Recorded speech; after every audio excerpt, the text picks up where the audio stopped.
Quel est ce son strident? Ah, c'est le réveil de ton téléphone qui sonne à 6h du matin. Mais quelques minutes de sommeil en plus ne peuvent pas faire de mal. Tu appuies sur le bouton snooze et tu t'enroules de nouveau dans ta chaude couette. Dring! Encore une fois. Mais il n'est que 6h09 du matin.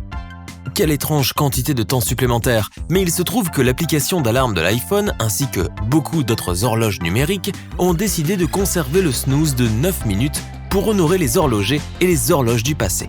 Avant que les horloges numériques n'apparaissent sur ton téléphone ou ta table de chevet, les ingénieurs étaient contraints par des périodes de 9 minutes à cause des engrenages de l'horloge standard. Et même lorsque les horloges ont changé et évolué, la simplicité était toujours de mise pour les concepteurs. Un réveil à un chiffre était plus facile à programmer qu'un réveil à 2 chiffres. En janvier 2007, après 42 minutes de discours, Steve Jobs a annoncé la sortie du premier smartphone d'Apple, qui a transformé à jamais le marché. L'écran du téléphone indiquait 9h42. Cette heure est rapidement devenue celle que l'on voit sur toutes les publicités Apple, les annonces imprimées et même sur le site web de l'entreprise. Tout a changé en 2010.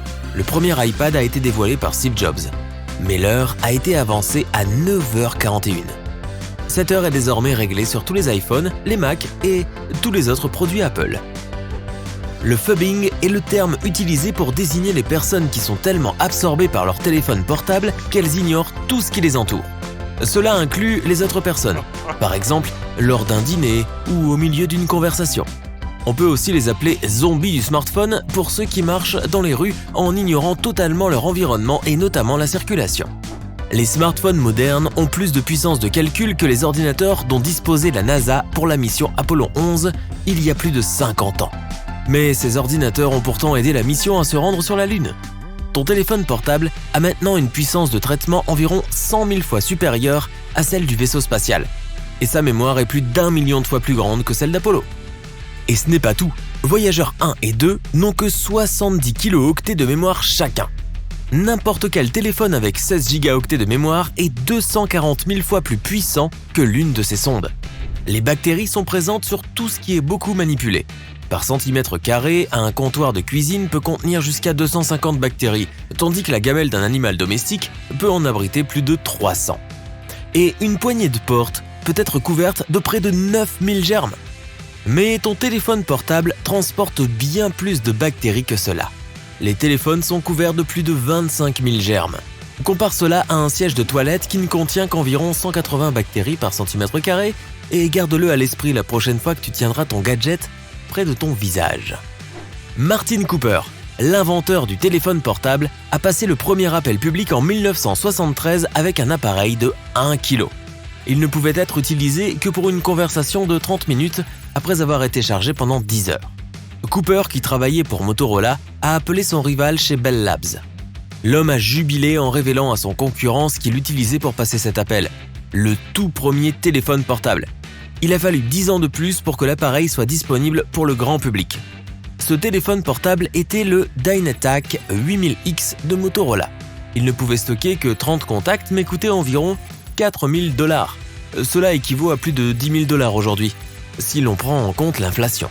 En moyenne, les gens passent plus de 4 heures par jour sur leur téléphone. Cela représente près de 1500 heures par an. Et en moyenne, les Américains consultent leur téléphone 96 fois par jour. Cela représente une fois toutes les 10 à 15 minutes. 17 secondes, c'est le temps le plus rapide jamais atteint pour taper un SMS de 25 mots sur un téléphone portable à écran tactile. Le Brésilien Marcel Fernandes Filho a utilisé la technologie du clavier Flexi en novembre 2014. Il a battu le tout premier record dans cette catégorie établi en mars 2010 de 18 secondes et demie. Les mots qu'il a tapés sont les suivants. Les piranhas à dents de rasoir des genres Cerassalmus et Pygocentrus sont les poissons d'eau douce les plus féroces du monde. En réalité, ils attaquent rarement un humain. C'est sûr qu'il vaut mieux pas bafouiller. Le montant de tes factures de téléphonie mobile peut parfois te surprendre, mais sache que Selina Arons a reçu la facture de sa vie. Sa facture de téléphone portable s'est élevée à $201 000. Et ce n'était pas une erreur. Le frère de Selina, qui utilisait le forfait téléphonique de sa sœur, a communiqué avec elle par SMS et téléchargé des films pendant ses vacances au Canada. Cela n'avait jamais été un problème auparavant, grâce à un plan de données standard. Mais cette fois, l'itinérance de ces données n'était pas désactivée. Heureusement, la compagnie de téléphone a consenti à réduire la facture à seulement 2500 $. Les selfies ont envahi le monde des médias sociaux. Heureusement, les fabricants de téléphones se sont adaptés à la façon dont nous prenons nos photos. Les appareils photos de la plupart des téléphones sont situés dans le coin supérieur gauche, car la plupart des gens penchent légèrement la tête vers la droite lorsqu'ils prennent des selfies. Cela permet d'obtenir un rendu plus naturel. Il est aussi plus facile de s'assurer que l'appareil photo soit aligné pour le cliché parfait. Le placement de la main est également très important. Les caméras à l'arrière de la plupart des téléphones sont sur le côté gauche car les droitiers sont plus nombreux. Mais maintenant, de plus en plus de fabricants placent les caméras au milieu. iOS n'est pas le système d'exploitation le plus utilisé au monde. Les systèmes Android représentent plus de 80% du marché mondial. Et Samsung est la marque de téléphone la plus populaire au monde, avec près de 20% du marché. Des millions de personnes souffrent de nomophobie. C'est la peur de ne pas avoir de connexion ou de perdre son téléphone. Cette affliction devient si courante avec les progrès de la technologie que les médecins ont commencé à l'étudier de plus en plus. En 2012, lorsque les ventes d'iPhone étaient au plus haut, Apple vendait environ 340 000 téléphones portables par jour. Cela représente près de 125 millions de téléphones rien que cette année-là. Les smartphones contiennent des métaux précieux, notamment de l'or, de l'argent, du cuivre et du platine. Il y a tellement d'or dans les iPhones qu'une tonne de ces derniers pourrait fournir 300 fois plus d'or qu'une tonne de minerais aurifères. La plupart des téléphones sont aussi remplis de métaux terrestres rares. Ce sont des éléments abondants dans la croûte terrestre, mais extrêmement difficiles à extraire. Ils se trouvent en effet prisonniers d'autres minéraux, ce qui rend leur extraction plus coûteuse. Plus de 35 milliards d'appareils mobiles sont connectés à Internet aujourd'hui. Cela représente plus de 4 appareils par personne. Il y a près de 8 milliards de personnes sur la planète et plus de la moitié d'entre elles ont un téléphone portable. Dans le même temps, moins de la moitié de la population mondiale possède une brosse à dents. Nokia n'a jamais été seulement une entreprise de téléphone portable. Il vendait aussi du papier toilette et des pneus avant de se lancer dans la téléphonie cellulaire. L'entreprise a commencé comme une usine de papier en 1865 et ce n'est que dans les années 80 que Nokia est devenue la plus grande entreprise de téléphonie cellulaire au monde. La société détient aussi un record pour ses modèles de téléphone les plus vendus, les Nokia 1100 et 1110. Plus de 250 millions de chacun de ces téléphones ont été vendus depuis leur date de lancement. La technologie Bluetooth a reçu ce nom d'après un roi nordique. Son nom a autrefois été traduit, à tort, par Harald Bluetooth. Bluetooth ne devait être qu'un nom temporaire à la base, signifiant unifier les PC et les téléphones portables. Il devait être changé en RadioWire ou PAN. Mais avant le lancement, les producteurs n'ont pas réussi à obtenir les droits sur ces noms. Cela a fait de Bluetooth le seul choix possible. Le nom était suffisamment accrocheur et est resté.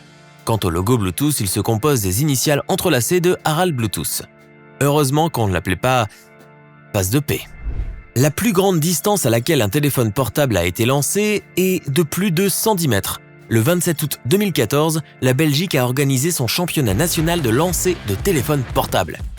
C'est à cette occasion qu'un lanceur de javelot a lancé le téléphone sur plus de la longueur qu'un terrain de football. Le Sonim XP 3300 est un téléphone extrêmement résistant. Il a survécu à un test de chute d'une hauteur remarquable de 25 mètres sur le trottoir, sans aucun dommage opérationnel. C'est plus d'un quart de la hauteur de la Statue de la Liberté. Pas étonnant que le téléphone soit entré dans le livre Guinness des records en tant que téléphone portable le plus résistant. Le précédent détenteur du record, le JCB Taosphone, n'avait réussi à survivre qu'à une chute de 3 mètres. On s'attendrait à voir plus de tours et d'antennes de téléphonie cellulaire dans le monde, mais les ingénieurs peuvent être très malins en les cachant à la vue de tous. Ils sont souvent déguisés en panneaux, mâts de drapeaux, arbres en plastique, tuyaux d'évacuation, poteaux téléphoniques et girouettes. Le téléphone portable le plus cher du monde coûte 48,5 millions de dollars. Ce gadget est fabriqué en or 24 carats et serti d'un énorme diamant rose au dos. Il est également doté d'un revêtement en platine et d'une protection anti-vol. Un smartphone a été envoyé dans l'espace en 2013. Un téléphone Google Nexus a été lancé en orbite pour vérifier la protection des composants dans les conditions du vide. Il a aussi été utilisé pour contrôler un satellite pendant qu'il était dans l'espace. Il existe un jeu de téléphone qui consiste à lancer ton téléphone en l'air aussi haut que possible, puis à l'attraper. Le jeu c'est si tu as mal joué ou triché et peut te bannir. Donc, si tu veux jouer, assure-toi de respecter les règles. Et si tu utilises ce fameux GCB Starks Phone, tu as intérêt à ne pas te rater.